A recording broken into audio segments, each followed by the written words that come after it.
two recent heroin overdose deaths at the same house near Hudsonville in less than a month. It's thrusting that drug into the spotlight tonight, and those who work with people using it say that its popularity has been on the rise and is killing more people in West Michigan. 24-Hour News 8's Leon Hendricks spoke with the experts today. He's live in studio control tonight with the details. Leon? Hey, Brian, good evening. It was once thought that heroin use was a big city problem, but that has changed, and experts have their notions as to why.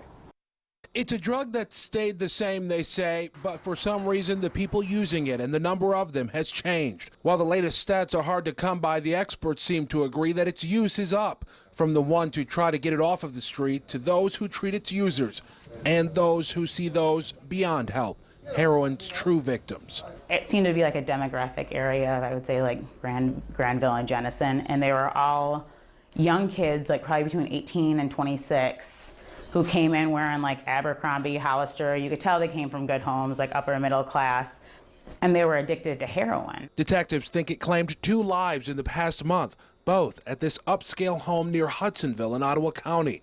It was his home, and he's now under investigation. In that case, it was a circle of longtime friends. I think it's really hard to spot it when you're close to that person and they're your family or they're your friend. Heroin is quite often toward the end of a drug use progression.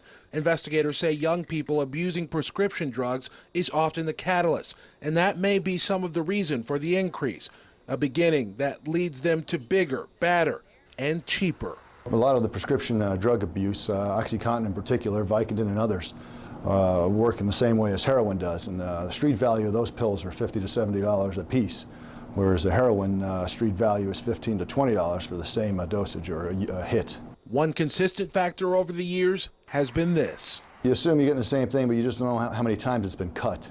And if it's been cut less times, you're going to have more pure heroin, maybe enough to kill them. And experts say it can be hard to notice a loved one that may be suffering from the effects of heroin use, but there are some telltale signs like abnormal sweating, agitation, changes in behavior. But most importantly, though, is dispelling this myth that it's not happening in certain places. Experts say it's everywhere, and we all need to be aware of it. Reporting in studio control tonight, Leon Hendricks, 24-Hour News 8.